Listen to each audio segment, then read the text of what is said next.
आज हम chemical reaction chapter के बारे में पढ़ने जा रहे हैं, क्लास 10th केमिकल रिएक्शन। ठीक है, इससे पहले हम लोगों ने अरिथमेटिक प्रोग्रेशन का एक लेक्चर करा है। आने वाले टाइम पर सारे चैप्टर, सारे लेक्चर सभी क्लासेस के लिए आने वाले हैं। वेट करें, कमेंट करो, जिसके भी कमेंट जिस चैप्टर के ज़्यादा होंगे मैं पहले वो चैप्टर बनाऊंगा। भाई इतना तो कर ही सकते हो, किसको क्या चाहिए। मैं हिंदी मीडियम के भी वीडियोस बनाने वाला हूँ। ठीक है, आप लोग बस बताते जाओ, मैं सारी चीज़ें बनाता जाऊँगा। हमारी कोचिंग हेस्टन एकेडमी है, कोई ज्वाइन करना चाहे ऑफलाइन वो ज्वाइन कर सकता है। मैं फ़ोन नंबर लिख देता हूँ।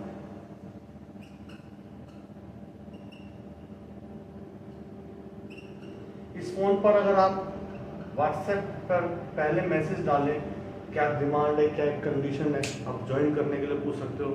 इसके अलावा यार देखो, पढ़ाई ना हर कोई करता है, हर बच्चा करता है। अगर आपको ऐसा लगता है कि आप पढ़ रहे हो फिर भी नंबर नहीं आ रहे, तो भी आप कॉल करो। एक अलग चीज़ें होती हैं, जरूरी नहीं है सिर्फ पढ़ने से नंबर आते हैं, सिस्टम डिसिप्लिन से आते हैं। ज्वाइन करना आगे के टाइम पर आपको पता चलेगा, वो फीस बहुत बहुत नॉमिनल फीस है। ठीक है, घर बैठे ज्वाइन कर सकते हो उसको। तो इसमें तो आप लोग फिर भी सोचेंगे कि ऑफलाइन जाना है, वो तो घर बैठे है और वो ज़्यादा काम की चीज़ है। ठीक है, फिर भी ज़्यादा बातें ना करते हुए मैं केमिकल रिएक्शन चैप्टर के बारे में पढ़ने जा रहा हूँ। ठीक है यार, व्हाट इज केमिकल रिएक्शन। ठीक है, दुनिया में लगभग मैं कह रहा हूं हर जगह कोई ना कोई रिएक्शन होती है। ठीक है, पर केमिकल रिएक्शन क्या होती है? पेट्रोल होता है, बाइक के अंदर डलता है, गाड़ी के अंदर डलता है, इंजन स्टार्ट होता है, स्पार्क होता है, आग लगती है अंदर, एक छोटी सी स्पार्क के साथ फ्यूल बर्न होना शुरू होता है, केमिकल रिएक्शन है। ठीक है, दही होता है, दूध में रात में आप एक चम्मच दही की डालते हैं और सुबह देखते हैं वो पूरा दूध दही में कन्वर्ट हो जाता है, केमिकल रिएक्शन होता है। ठीक है, हमारी बॉडी में हम सांस लेते हैं, हम खाना खाते हैं, वो डाइजेस्ट होता है, केमिकल रिएक्शन होता है। तो लगभग मैं कह रहा हूँ लगभग चीजें जितनी कि आप जानते होंगे, कहीं ना कहीं कोई ना कोई केमिकल रिएक्शन का एक हिस्सा बनती है। ठीक है, फिर भी मैं आप लोगों को केमिकल रिएक्शन के बारे में बताता हूँ। Chemical reaction is a process in which one or more substance change into new substance with a different property। Definition को समझना। ठीक है, कहते हैं केमिकल रिएक्शन एक ऐसा प्रोसेस है जिसमें एक या एक से ज्यादा चीजें मिलती हैं और वो नई चीज बनाती है जिसकी प्रॉपर्टी भी चेंज हो जाती है।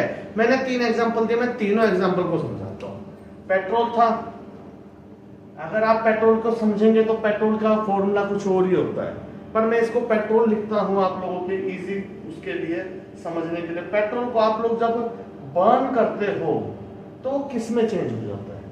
वो एनर्जी के अंदर चेंज हो जाता है। ठीक है, जिससे गाड़ी आपकी चलनी शुरू होती है। तो देखोगे यहां पर सब्सटेंस कुछ था और वो कन्वर्ट हो गया किसी और एनर्जी के अंदर, टोटली प्रॉपर्टीज चेंज हो गई।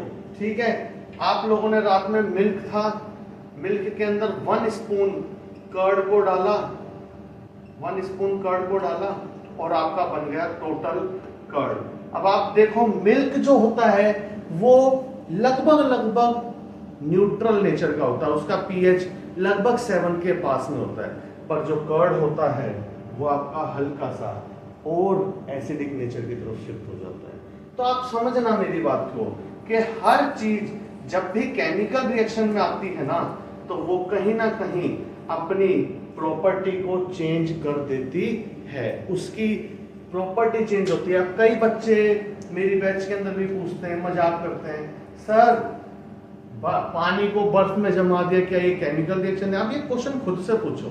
पानी को बर्फ में तो जमा दिया, लेकिन जब वो बर्फ वापस पिघलती है तो क्या वो पानी ना होकर पेट्रोल बन जाती है या केरोसिन ऑयल बन जाती है या सोडा बन जाती है? वो रहता पानी है ना, तो वो केमिकल रिएक्शन नहीं है, वो है फिजिकल रिएक्शन, जिसमें पानी जो था वो लिक्विड फॉर्म में था and it converts into solid form. ठीक है यार, मैं बहुत अच्छे से बहुत डिटेल में आप लोगों को पढ़ाऊंगा।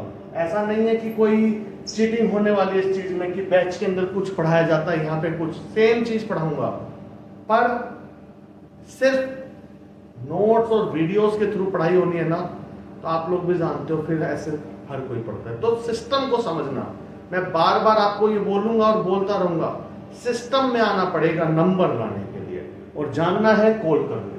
मैं नंबर यहाँ पे परमानेंट लिख देता हूं, यदि किसी को जरूरत लगे कॉल करो।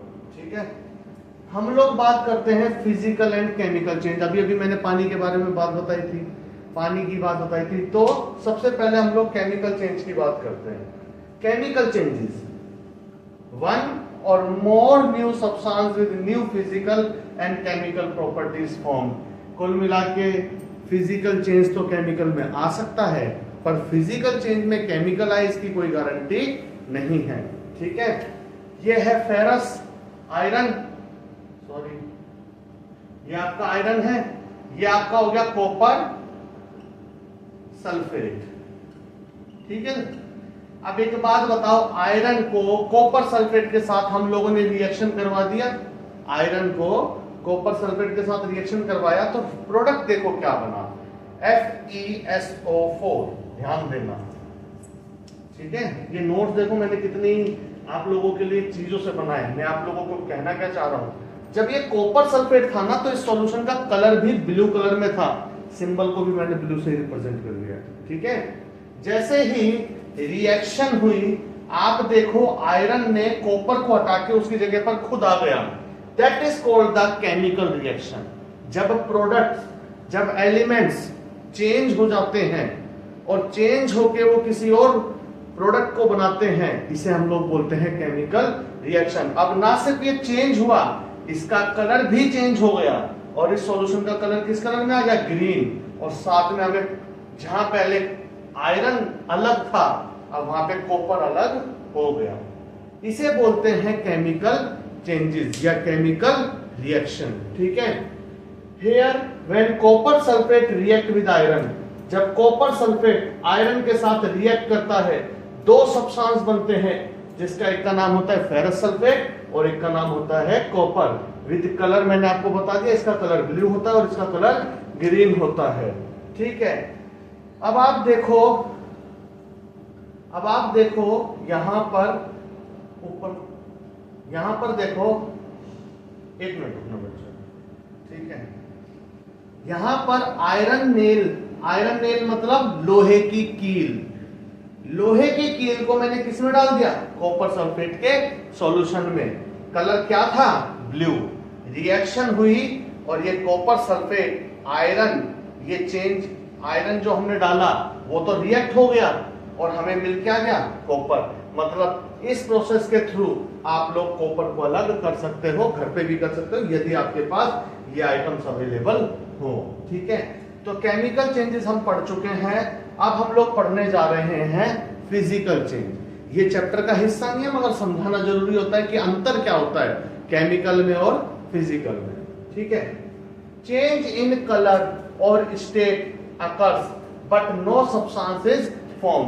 कलर में चेंज आएगा, जैसे अभी आपने देखा था ब्लू कलर ग्रीन में चेंज हुआ, कलर में चेंज आ सकता है, उसकी स्टेट में चेंज आ सकता है, उसकी अवस्था में चेंज आ सकता है। पानी था, लिक्विड था, वो बर्फ में जम गया, मतलब वो लिक्विड से किस स्टेट में चेंज हो गया, सॉलिड में। तो चेंज ऑफ स्टेट हो सकता है लेकिन नया सब्सटेंस नहीं बनेगा। पानी था, पानी ही रहेगा, बस वो पानी पहले लिक्विड फॉर्म में था और सॉलिड में हो गया। अगर आप उसको गर्म करोगे तो वो पानी गैस की फॉर्म में भी कन्वर्ट हो जाएगा, बट रहेगा वो वाटर ही। इसे बोलते हैं फिजिकल, जिसमें उसकी प्रॉपर्टीज में कोई भी चेंज नहीं आएगा। ठीक है, when changes to steam on boiling, जब हम किसी चीज को गर्म करते हैं but no new substance is form even though steam and water look different. भाप होती है, भाप देखी होगी, बिल्कुल गैस जैसी सी बनती है। वहीं पे पानी होता है, वो बिल्कुल अलग सा होता है। दोनों देखने में अलग है, दोनों दिखने में बिल्कुल अलग है, एक बिल्कुल गैस है, एक लिक्विड है, पर दोनों की प्रॉपर्टी सेम है, दोनों में वाटर के ही मॉलिक्यूल प्रेजेंट है। When they are made to react with a piece of iron, अब मैं यहाँ पर आपको एक रिएक्शन बताने जा रहा हूँ। ठीक है, they react the same way and give the same product. This involves only change in the state liquid to vapor. पहले डेफिनेशन समझते हैं, फिर वो क्या हुआ है वो समझते हैं। यहाँ पर बात आई, जब भी आप ऐसे किसी चीज को लेते हो जो सिर्फ फिजिकल चेंज करता है, आप उसके फिजिकल चेंज वाली दोनों स्टेट्स में अगर सेम प्रोडक्ट, सेम एलिमेंट को डालते हैं, फॉर एग्जांपल आपने पानी के अंदर सोडियम को डाला, पानी के अंदर सोडियम को डाला और भाप के अंदर भी सोडियम को डाला, तो ऐसा कुछ नहीं है कि रिएक्शन अलग बनेंगी, दोनों की ही रिएक्शन के रिजल्ट्स हमारे सेम ही देखने को मिलेंगे। पर आपके मन में आएगा मैंने तो भाप में डाला था तो रिएक्शन अलग क्यों नहीं, क्योंकि उसकी प्रॉपर्टी में कोई भी चेंज नहीं आया। तो यहां पर क्या होता है, जैसे ही आप सोडियम को वाटर के अंदर डालते हो, ये वाटर मैंने L लिखा, L का मतलब है लिक्विड, तो यहां पर NaOH बन जाएगा, ठीक है, साथ में H2 भी बनेगा। आगे की रिएक्शन से मैं आगे करवाऊंगा, अभी सिर्फ समझाने के लिए बता रहा हूं। यहां पर अगर आपने इसको गैस में लिखा H2O प्लस में Na, तो भी ये सेम बनेगा NaOH प्लस में H2। मैंने बैलेंसिंग नहीं करी अभी, कोई कमेंट में आके मत उठा देना क्वेश्चंस, ठीक है। यहां पर सिर्फ बात बताना चाह रहा हूं कि ये लिक्विड है, ये गैस है, दोनों वाटर है, रिएक्शन के प्रोडक्ट दोनों के सेम है, बस इतना बताने की कोशिश है, ठीक है। तो इसे बोलते हैं फिजिकल चेंजेस, ठीक है। अब दोस्तों हम लोग इस चैप्टर के अंदर और आगे बढ़ते हैं। हम एक्चुअल में 10th में आपका पेपर क्या आता है वो भी मैं आपको बताते हुए चलूंगा, और हम क्या पढ़ने वाले हैं वो भी हम देखने वाले हैं। सबसे पहले केमिकल रिएक्शन के अंदर आपको क्या क्या नजर आता है, ये 1 मार्क्स का क्वेश्चन बन जाता है, यही बता रहा हूं मैं आपको, ये 1 मार्क्स का क्वेश्चन बन जाता है, ठीक है। कहने का मतलब ये कि 1 नंबर का क्वेश्चन में ये पूछ लिया जाता है कि केमिकल रिएक्शन होने पर हमें क्या क्या बदलाव देखने को मिलते हैं। पहला बदलाव एवोल्यूशन ऑफ गैस, गैस का बनना, जैसे मैंने NaOH के साथ में H2 लिखा था, उसमें भी एक गैस बनी थी। चेंज इन कलर, अभी हम लोगों ने बात करी थी, ब्लू कलर से ग्रीन कलर में चेंज होता। फॉर्मेशन ऑफ प्रेसिपिटेट, प्रेसिपिटेट का मतलब होता है जब आप कोई प्रोडक्ट आपका बनता है तो वो पाउडर की फॉर्म में होता है, प्रेसिपिटेट को बोला जाता है पाउडर फॉर्म। ऐसे भी देखने को मिल सकता है, तापमान में चेंज मिलेगा, कोई चीज ठंडी होगी रिएक्शन के बाद गर्म हो सकती है, कोई चीज गर्म होगी रिएक्शन के बाद ठंडी हो सकती है। चेंज इन स्टेट, अभी अभी हमने पढ़ा था, सॉलिड से लिक्विड, लिक्विड से गैस, ये भी देखने को मिला। प्रॉपर्टीज चेंज होनी चाहिए। इन सब कंडीशन में एक चीज जरूरी है कि जो हमारा लेफ्ट हैंड साइड पर रखी हुई चीज है, मैं समझा देता हूं। जैसे एक रिएक्शन हो रही है, उसके लेफ्ट हैंड साइड पर जिनको रखते हैं उन्हें बोला जाता है रिएक्टेंट्स, और जो राइट हैंड साइड पर बनते हैं उन्हें बोला जाता है प्रोडक्ट्स। रिएक्टेंट्स की प्रॉपर्टी और प्रोडक्ट की प्रॉपर्टी अलग होनी चाहिए, ये प्राइमरी कंडीशन है, ठीक है। तो यहां पर आपको क्या देखने को मिला, यहां पर आपको ये देखने को मिला कि केमिकल रिएक्शन हो रही है तो ये बदलाव हमें जरूर देखने को मिलेंगे, 1 मार्क्स में आता है, ठीक है। तो अब तक जो हम लोगों ने पढ़ा वो ये पढ़ा कि what is chemical reaction, what is physical reaction. Chemical reaction होता है, क्या क्या बदलाव देखने को मिलते हैं, उसमें मैंने बहुत कुछ चीजें बताने की कोशिश करी एग्जाम्पल के थ्रू, वो सब आगे भी आएंगी। जैसे केमिकल रिएक्शन की डेफिनेशन की एक प्रॉपर्टी और समझो, केमिकल रिएक्शन वो चेंजेस होते हैं जिसमें रिएक्टेंट्स को चेंज कर दिया जाता है प्रोडक्ट में, उनको तोड़ दिया जाता है और दोनों के एटम्स डिफरेंट होते हैं, दोनों की प्रॉपर्टी डिफरेंट होती है। मैं एक एग्जांपल के थ्रू समझाने का कोशिश करता हूं। ये एरो है, एरो का मतलब होता है यहां से पहले कुछ चीजें थी और यहां के बाद कुछ चीजें हैं।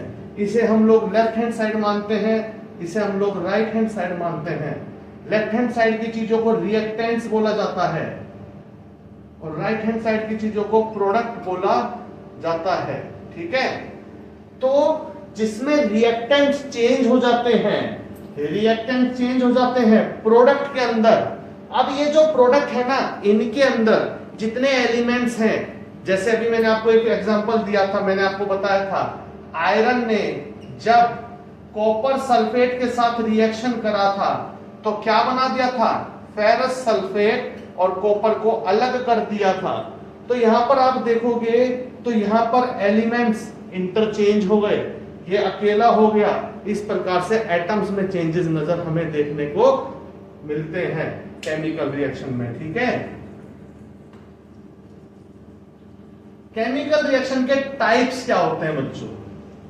केमिकल रिएक्शन के टाइप का मतलब होता है कि हमें केमिकल रिएक्शन देखनी है, पर ऐसा नहीं है ना सभी के सभी एक ही प्रोसेस से काम करते हैं, हर किसी का अपना एक अलग अलग प्रोसेस होता है। तो उस बेसिस पर केमिकल रिएक्शंस को ना बांटा गया है, उस बेसिस पर केमिकल रिएक्शन को कैटेगराइज किया गया है।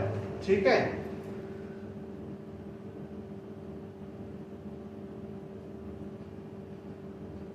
हाँ, टाइप्स ऑफ केमिकल रिएक्शन की बात होने जा रही है। टाइप्स ऑफ केमिकल रिएक्शन में सबसे पहली रिएक्शन का नाम आता है कॉम्बिनेशन। अभी सिर्फ नाम पढ़ रहा हूं, इन सब के बारे में नीचे डिटेल में है, वहां समझाऊंगा।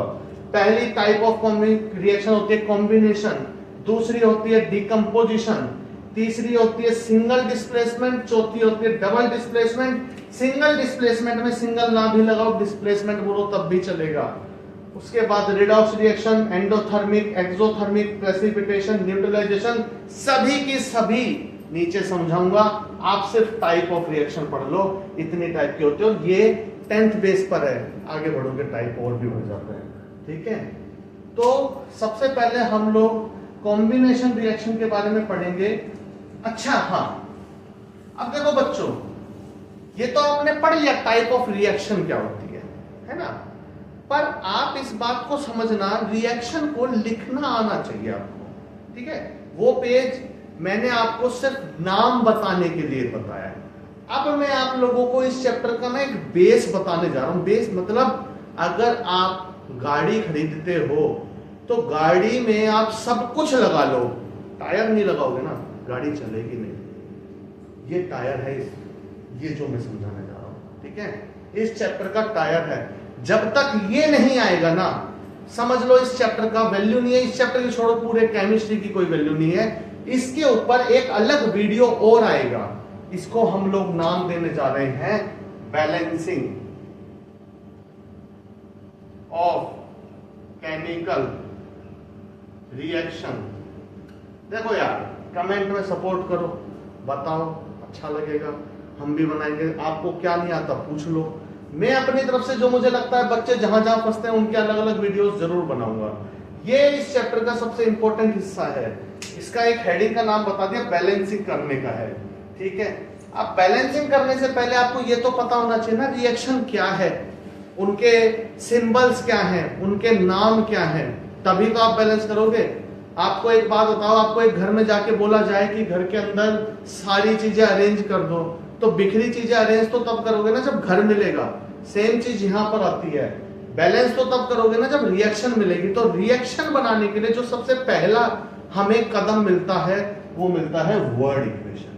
वर्ड इक्वेशन का मतलब होता है बच्चों, जैसे यहां पर आप देखोगे सोडियम, क्लोरीन, सोडियम क्लोराइड। ये जो सोडियम है, ये जो क्लोरीन है, ये जो सोडियम क्लोराइड है ना, इसी को बोला जाता है वर्ड इक्वेशन। तो सबसे कोर, सबसे पहली चीज आपको जो मिलेगी वो मिलेगी, एक थ्योरी मिल जाएगी आपको। मैं क्वेश्चन डालूंगा, उसमें आपको समझ आएगा। एक थ्योरी मिल जाएगी और उस थ्योरी के अंदर आपसे कहा जाएगा कि इस थ्योरी से आपको एक इक्वेशन बनानी है, फिर उसको बैलेंस करना है। तो सबसे पहले वो जो थ्योरी होती है ना, उसकी जो पहला कदम जो चेंज होता है वो चेंज होता है वर्ड इक्वेशन। और वर्ड इक्वेशन ये है, ठीक है। Word equation is a chemical reaction expressed in word rather than chemical formula. इसको वर्ड में लिखा जाता है, ना कि किसी फॉर्मूले में। It helps identify reactant and product in a chemical reaction. Chemical reaction के अंदर इनकी मदद से हम ये पता कर सकते हैं रिएक्टेंट में क्या चीजें मौजूद है और प्रोडक्ट में क्या चीजें मौजूद है। मतलब इसके रिएक्टेंट में सोडियम मौजूद है, क्लोरीन मौजूद है और सोडियम क्लोराइड मौजूद है, ठीक है। अब आप लोगों के लिए मैंने आपको पहले ही बोल दिया है कि मैं सिर्फ यहां पर आपको थ्योरी समझा रहा हूं। हर टॉपिक के ऊपर क्वेश्चंस मैं अलग से वीडियो बनाऊंगा। मैं फिर कह रहा हूं, जैसे आप वर्ड इक्वेशन को समझो, सिर्फ थ्योरी को समझे। अब मैं वर्ड इक्वेशन के ऊपर, इसके ऊपर जो क्वेश्चंस है ना, वो अलग से कल के वीडियो में डालूंगा। एक वीडियो जिसकी हेडिंग होगी word equation in chemical reaction, एक वीडियो जिसकी हेडिंग होगी बैलेंसिंग इन केमिकल रिएक्शन, एक वीडियो जिसकी हेडिंग होगी all theoretical questions in chemical reaction, ताकि आप लोग मेरे लेक्चर के थ्रू इंडिविजुअल टॉपिक जो इंपॉर्टेंट है उनको इंडिविजुअली पढ़ सको, ठीक है। तो अभी मैंने सिर्फ वर्ड इक्वेशन समझाया है। वर्ड इक्वेशन के ऊपर क्या क्वेश्चंस आते हैं, क्या आते हैं, वो अलग लेक्चर में मैं आपको समझाऊंगा, ठीक है।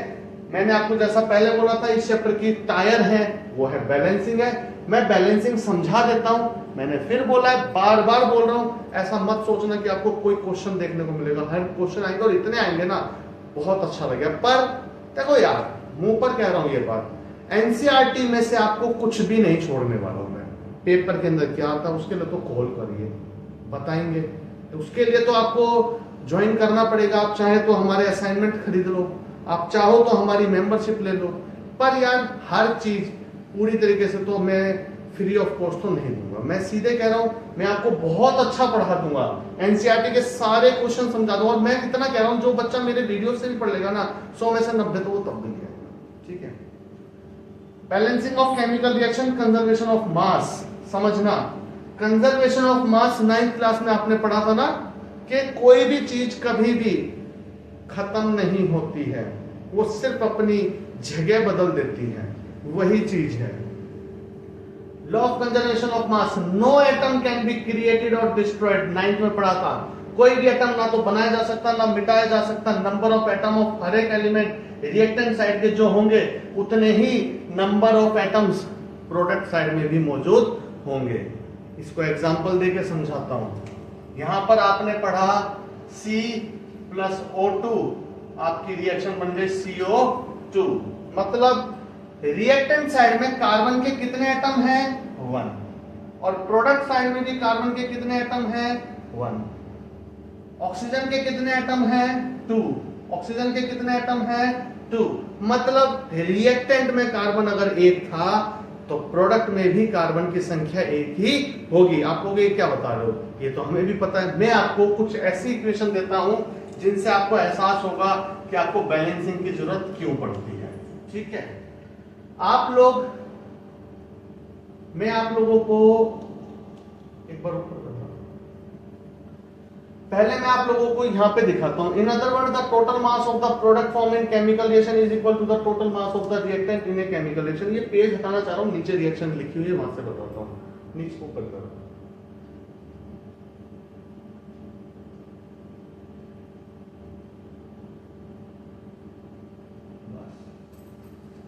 यहां देखो बच्चों, जिंक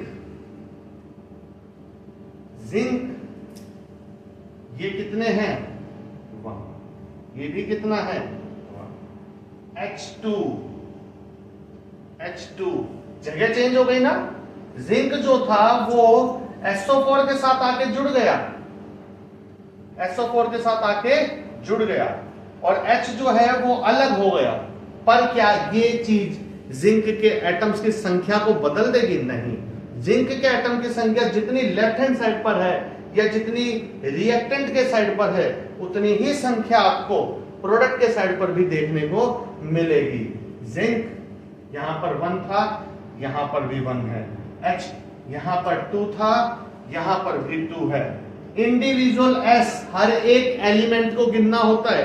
SO4 नहीं है ये S अलग है, O अलग है, मिलके इन्होंने सल्फेट बनाया है। पर बने तो 2 एलिमेंट से हैं। S यहां पर भी 1 है, यहां पर भी 1 है। O यहां पर 4 है और यहां पर भी 4 है। समझ गए बैलेंसिंग? क्वेश्चंस वेट कर लो, आएंगे। ठीक है। इसके अलावा बच्चों, जब आप केमिक को बैलेंसिंग करते हो, वर्ड इक्वेशन बनाते हो, तो उसके अंदर कुछ चीजें और देखनी होती हैं। वो चीजें क्या देखनी होती हैं कि जब भी कभी कोई चीज सॉलिड होती है, जैसे जिंक सॉलिड था तो उसके पीछे ऐसे लिखा गया है। H2SO4 एक लिक्विड फॉर्म में होता है, थोड़ा गाढ़ा होता है, इसलिए उसके ऊपर AQ लिखा गया, L नहीं लिखा गया है। L लिखा होता है, इसका मतलब वो प्योर लिक्विड है। AQ है मतलब वो थोड़ा गाढ़ा है, इसीलिए वो एक्वस है। ये भी एक्वस है, इसके ऊपर एरो का निशान बना दिया। एरो के निशान का मतलब गैस होता है। यहाँ पे आप G भी लिख सकते हो। ठीक है। तो गैसेस के लिए G लिखा गया है, लिक्विड के लिए L लिखा गया है, सॉलिड के लिए S लिखा गया है, एक्वस के लिए AQ लिखा गया है, गैस के लिए एरो का भी रिप्रेजेंट होता है। और प्रेसिपिटेट अगर बनता है तो हम उसको 2 चीजों से रिप्रेजेंट करते हैं, PPT या फिर इस प्रकार से। ठीक है। फिर रिपीट करता हूं, मैंने पूरे चैप्टर की सिर्फ थ्योरी समझाई है। वर्ड इक्वेशन के कम से कम 10 क्वेश्चन का अगला वीडियो आएगा। बैलेंसिंग के ऊपर 10 क्वेश्चन का अगला वीडियो आएगा। ये पूरा lecture only for the theory है, ठीक है।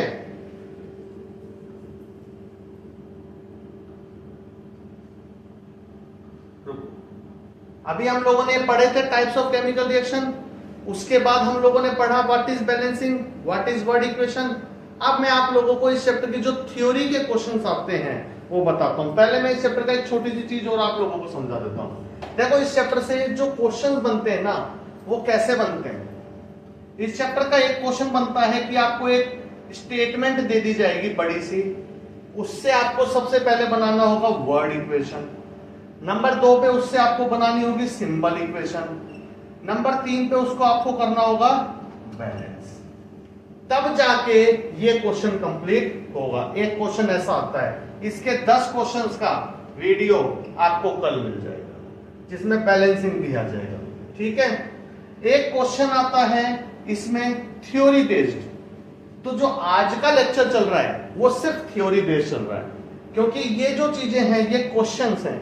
थ्योरी में कैसे क्वेश्चन बनता है, what is combination reaction, definition दो, what is decomposition reaction, definition दो, ये चीज बनते। तो यहां पर हम लोग जो पढ़ेंगे वो अब पढ़ने वाले हैं इस चैप्टर के पेपर में आने वाली थ्योरी। इसमें कैसे क्वेश्चन बनते हैं वो भी आपको टिप दे देता हूं, अभी दे देता हूं।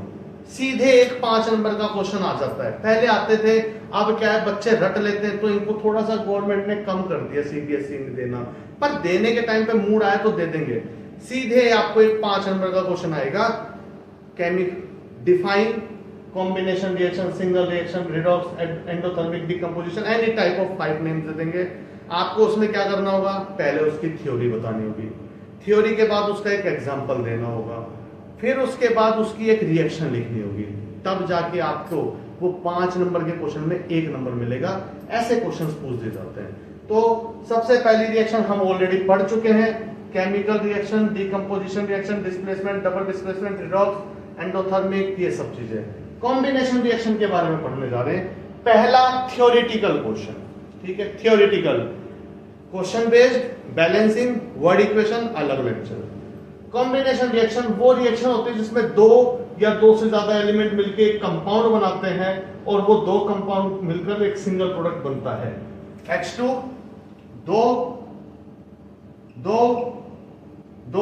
दो ने मिलकर एक कंपाउंड बना दिया। बस 2 या 2 से ज्यादा जब मिलकर एक कंपाउंड बनाते हैं उसे हम लोग बोलते हैं कॉम्बिनेशन रिएक्शन।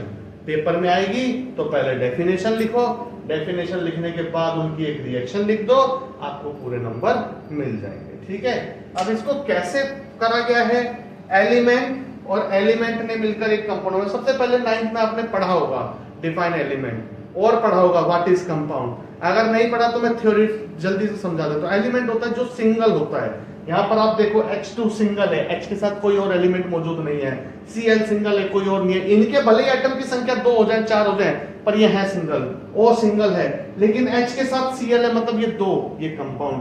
N के साथ H है 2, कंपाउंड, कंपाउंड, कंपाउंड, कंपाउंड, ये सब कंपाउंड है जिनमें एक एलिमेंट के अलावा कोई दूसरा एलिमेंट ऐड हो जाता है, ठीक है बच्चों। यहां पर एलिमेंट है, ये भी एलिमेंट है, एलिमेंट एलिमेंट मिलके क्या बना दिया, कंपाउंड। ये 2 थे, कंपाउंड और एलिमेंट ने मिलके क्या बना दिया, कंपाउंड। कंपाउंड और कंपाउंड ने मिलके भी क्या बना दिया, कंपाउंड। ये इतना मैटर नहीं करता, मैटर ये करता है कि जब 2 या 2 से ज्यादा रिएक्टेंट्स मिलकर एक प्रोडक्ट बनाते हैं, इसे हम लोग बोलते हैं कॉम्बिनेशन रिएक्शन, ठीक है। अगली रिएक्शन आती है बच्चों decomposition reaction. Decomposition reaction theory पढ़ रहा हूं, एक लाइन के बाद आपको समझ भी आ जाएगा। जब single reactant decompose of application of heat, light of electricity to give 2 और मोर प्रोडक्ट। अगर किसी बच्चे को ये हिंदी समझ आई होगी तो पढ़ते ही समझ गया होगा। एक और बात अच्छी चीज, ये नोट्स बना लेना, एग्जैक्ट लिख लेना, इससे ज्यादा शॉर्ट नोट्स नहीं मिलेंगे, ठीक है। कॉम्बिनेशन रिएक्शन में क्या पढ़ा था आपने, 2 या 2 से ज्यादा प्रोडक्ट रिएक्टेंट्स मिलकर एक प्रोडक्ट बनाते हैं, वो कॉम्बिनेशन होता है ना। उसी को रिवर्स कर दो, जब एक रिएक्टेंट को चेंज किया जाता है 2 या 2 से ज्यादा प्रोडक्ट में, इसे बोलते हैं decomposition reaction, exact reverse of the combination. पर डीकंपोजिशन रिएक्शन के पीछे कुछ चीजें काम करती हैं कि उसको तोड़ने के लिए कौन सी चीजों ने काम करा है। जैसे उसको तोड़ने के लिए गर्मी की जरूरत पड़ी, हीट की जरूरत पड़ी, तो इसीलिए उसका एक रीजन बन गया हीट के कारण। उसको तोड़ने के लिए लाइट की जरूरत पड़ी, लाइट के कारण। इलेक्ट्रिसिटी की जरूरत पड़ी, इलेक्ट्रिसिटी के कारण। तो इसमें एक रीजन बन गया। तो यहां पर हम इनके बारे में भी अभी पढ़ेंगे, हीट वाली को क्या कहते हैं, लाइट को क्या कहते हैं। Decomposition reaction which require heat, उसका नाम रखा जाता है थर्मोलिटिक रिएक्शन, डीकंपोजिशन या थर्मोलिसिस। ये चीजें हंगा लेना, यूट्यूब के ऊपर मिल जाए तो बता देना, ठीक है। और इतनी शॉर्ट मिल जाए तो बता देना, ठीक है। ये एनसीईआरटी में भी नहीं मिलेंगी, बहुत हिडन लाइंस हैं ये, पर समझना। डीकंपोजिशन रिएक्शन वो होती है जिसमें जब हीट का इस्तेमाल करके, जब गर्मी का इस्तेमाल करके सिंगल रिएक्टेंट को तोड़ा जाता है, सिंगल रिएक्टेंट को तोड़ा जाता है दो या दो से ज्यादा प्रोडक्ट में, उसे बोलते हैं decomposition reaction with the help of heat, और नेम दिया जाता है थर्मोलिटिक डीकंपोजिशन या थर्मोलिसिस।